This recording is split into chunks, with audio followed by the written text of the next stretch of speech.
Hello everyone, I really hope कि आप सभी सेफ होंगे, घर पर होंगे और इस चेन को ब्रेक करने में आप गवर्नमेंट का सपोर्ट कर रहे हैं। जैसे कि आप सभी को पता है कि सिचुएशन पूरे कंट्री में बहुत ही खराब है। तो हम अगर किसी चीज से कंट्रीब्यूशन दे सकते हैं, अपना और अपनी फैमिली का ध्यान रख सकते हैं, तो वो सिर्फ एक ही तरीका है कि आप please avoid going out of your house unless it is very very very important. चलिए, इसी के साथ हम स्टार्ट करते हैं हमारा आज का agenda, that is the analysis of the editorial section of the Hindu newspaper dating 20th of April. This is page number 6, editorial page of the Hindu e-paper. First article says saving lives.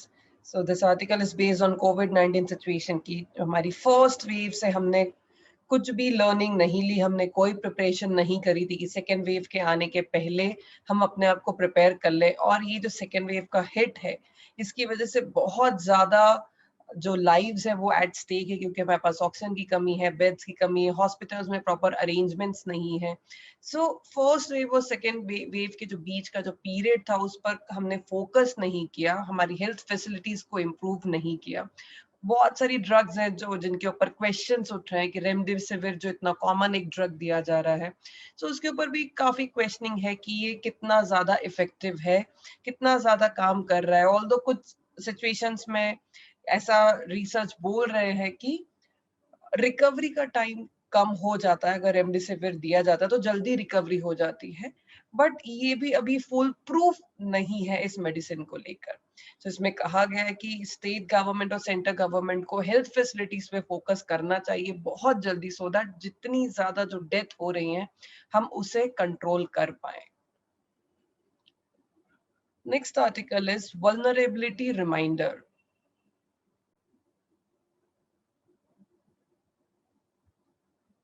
Vulnerable का meaning होता है कोई भी चीज इतनी नाजुक है या कमजोर है कि जिसके ऊपर अटैक किया जा सकता है। सो किस बारे में बात हो रही है यहाँ पर? जो बैंक के साथ फ्रॉड्स होते हैं लोन्स को लेकर, उसके ऊपर बात करी कि हमारा बैंकिंग सिस्टम इतना कमजोर है कि इसके ऊपर बहुत काम करने की जरूरत है, वरना ये फ्रॉड्स का जो नंबर है बढ़ता ही जाएगा। The RBI needs to ensure tighter oversight over the large value credit related corporate frauds. सो जरूरत है कि आरबीआई ये इंश्योर करे कि ज्यादा से ज्यादा स्ट्रॉन्ग रूल्स बनाए ताकि जितने बड़े जो कॉर्पोरेट फ्रॉड्स हो सकते हैं इनसे बचा जा सके। कहाँ से ये बात सामने आई? आपने नीरव मोदी जी का नाम सुना होगा। तो अभी यूके की जो होम सेक्रेटरी प्रीति पटेल, उन्होंने डिसीजन लिया कि वो नीरव मोदी को इंडिया भेजे जाएंगे, क्योंकि इंडिया में एक फ्रॉड हुआ है जिसके केस उनके ऊपर ट्रायल चल रहा है। सो नीरव मोदी जो यूके में है उनको वापस से इंडिया भेजा जाएगा ताकि यहाँ पर उनके ऊपर जो ट्रायल चल रहा है उसके ऊपर काम हो सके। ये हुआ है 3 साल बाद, 3 years after the state-owned Punjab National Bank admitted it had been defrauded to the tune of 14,000 crores। 14,000 crore का फ्रॉड किया है नीरव मोदी ने पंजाब नेशनल बैंक के साथ। सो इस केस में 3 साल बाद यूके ने उन्हें वापस भेजा है। So this serves as a reminder of the urgent need to address the banking systems vulnerability to fraud. तो ये एक रिमाइंडर है कि कितनी सख्त जल्द से जल्द हमें जरूरत है कि हम हमारे बैंकिंग सिस्टम को इतना स्ट्रॉन्ग करें कि हमारे बैंकिंग सिस्टम के साथ इतने बड़े फ्रॉड्स एटलीस्ट ना हो सके।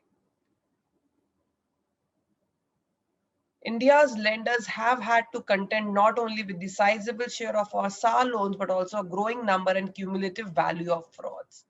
So इतने बड़े बड़े जो cumulative frauds होते हैं उनको कंट्रोल करना सबसे बड़ा चैलेंज है हमारी बैंक्स के पास।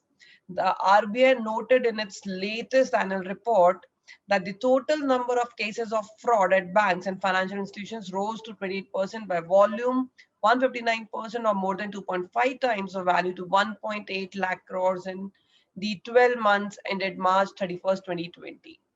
So 1.85 lakhs crores का फ्रॉड हुआ है। ये नंबर प्रोवाइड किया है कि ये पिछले एक साल में, मार्च 31st 2020 को जो एक साल का फाइनेंशियल ईयर होता है उसमें इतने लाख करोड़ का फ्रॉड किया गया है।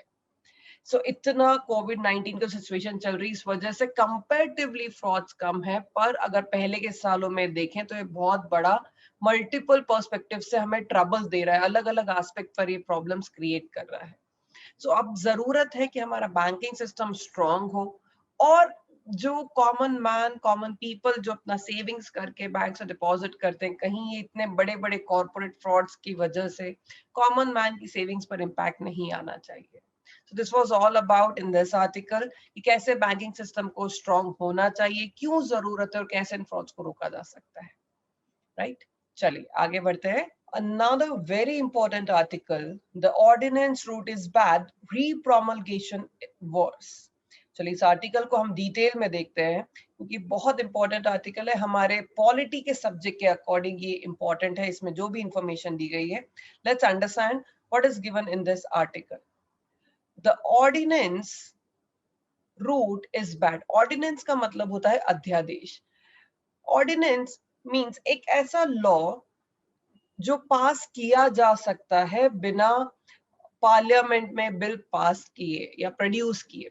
लेट्स सपोज, सी कोई भी एक लॉ बनाने का एक प्रोसेस होता है, एक तरीका होता है कि वो लोकसभा राज्यसभा दोनों हाउसेज में जाएगा, ये बिल प्रेजेंट होगा, सबसे अप्रूवल होगा, फिर प्रेसिडेंट के पास जाएगा, प्रेसिडेंट इसे अप्रूव करेगा, तब ये इम्प्लीमेंट किया जाता है, इनैक्ट होता है लॉ।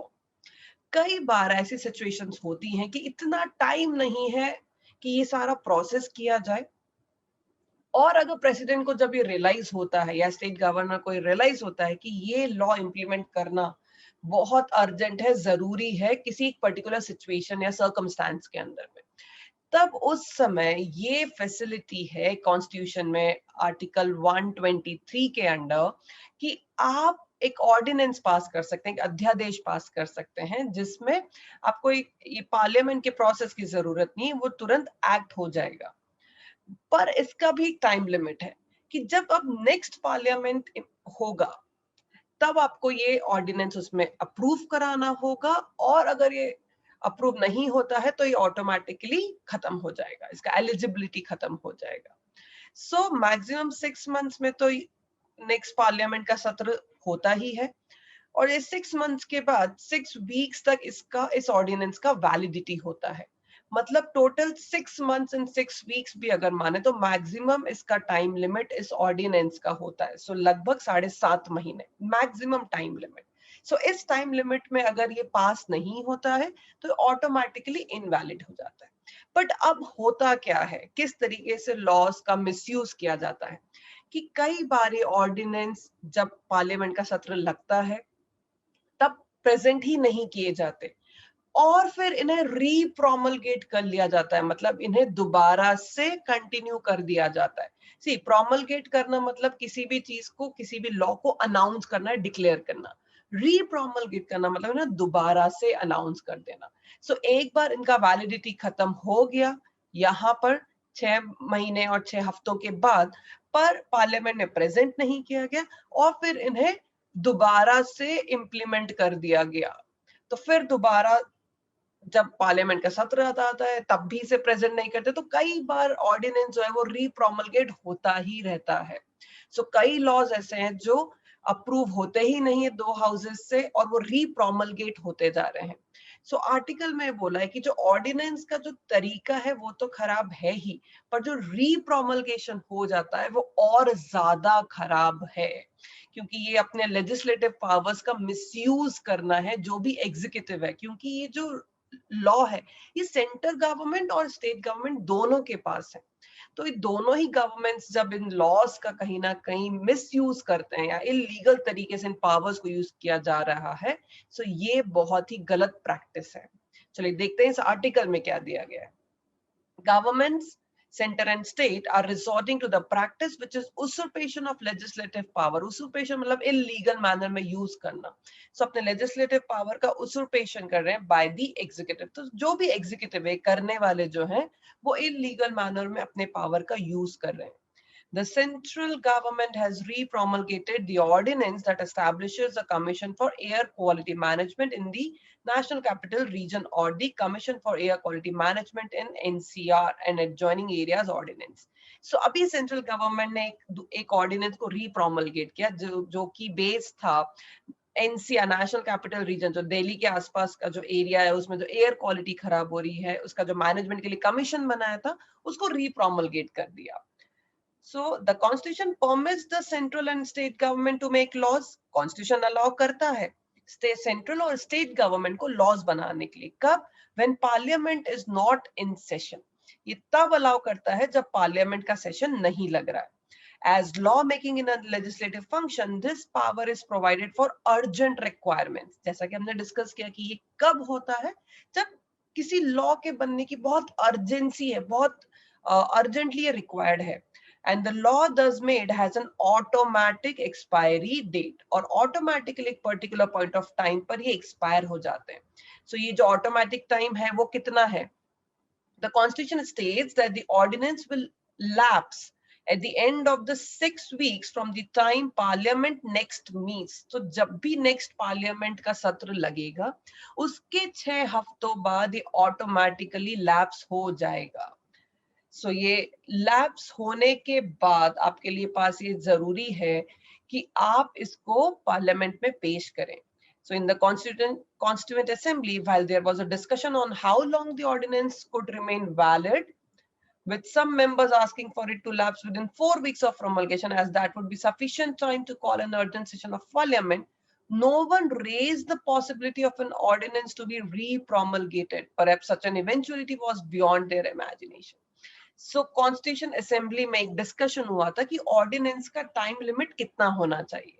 So कुछ members ने तो ये भी कहा है कि इसका जो time limit है वो 4 weeks ही होना चाहिए, 4 हफ्ते होना चाहिए, क्योंकि 4 हफ्ते मतलब 1 महीने का टाइम सफिशिएंट है कि एक पार्लियामेंट का सत्र अर्जेंटली बुलाया जा सकता है. पर किसी ने भी इस पॉसिबिलिटी को सोचा ही नहीं था कि जो ऑर्डिनेंस है ये रीप्रोमलगेट भी हो सकता है.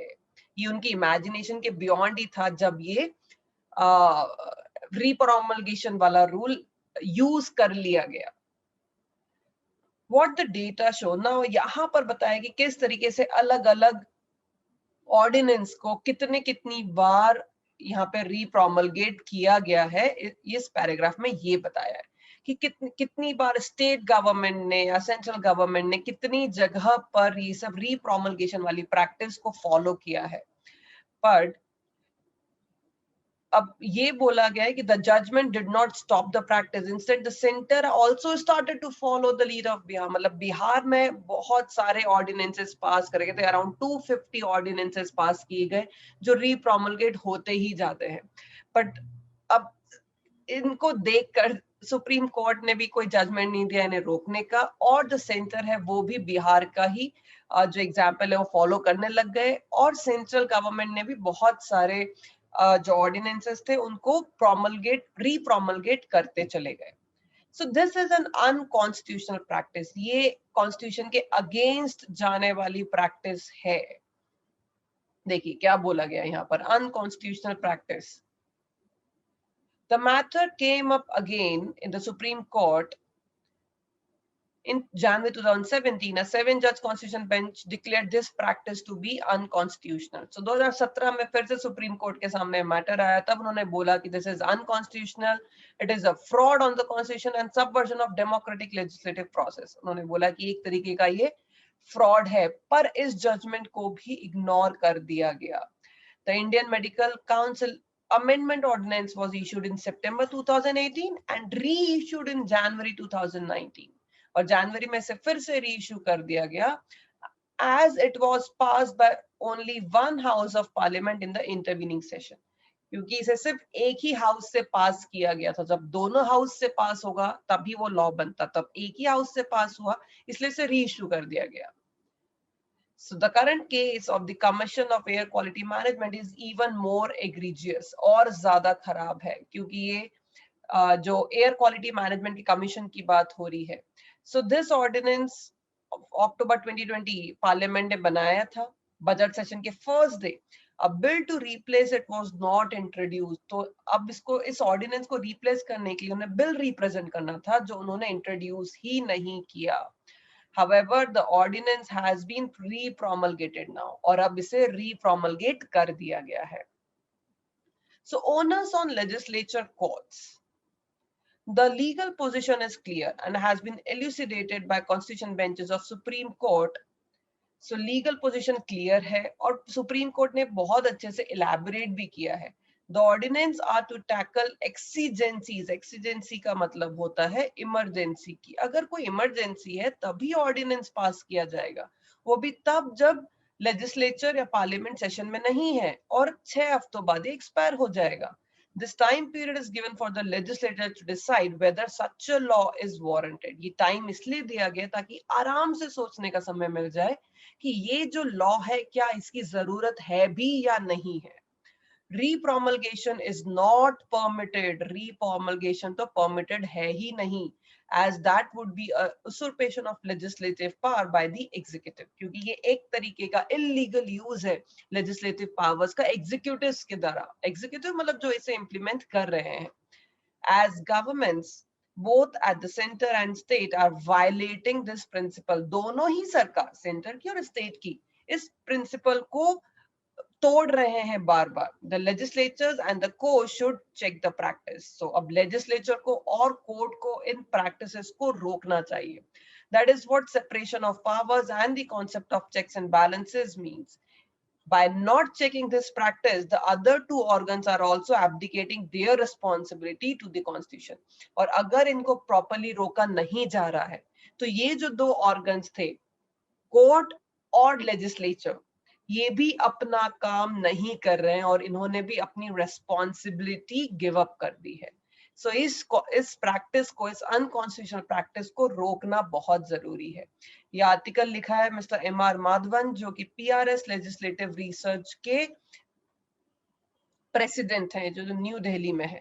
चलिए, नाउ आपके ऊपर ये रिस्पॉन्सिबिलिटी है कि आज आपका होमवर्क है कि आप सर्च करेंगे कि ये ऑर्डिनेंस कैसे पास होते हैं, क्या लॉज होते हैं, कितना ड्यूरेशन होना चाहिए ऑर्डिनेंसेस का, और कहाँ कहाँ पर इनको रीप्रोमलगेट किया गया है, जो कि गवर्नमेंट के फेवर में था, पर ये लॉ इतना इंपॉर्टेंट नहीं था कि इस तरीके से रीप्रोमलगेट होता जाए. सो मेक श्योर आज आप ऑर्डिनेंस के बारे में अपना होमवर्क जरूर कंप्लीट करेंगे. Right, so that's all for today's session. Thank you so much, everyone. Take care of yourselves, stay home and stay safe.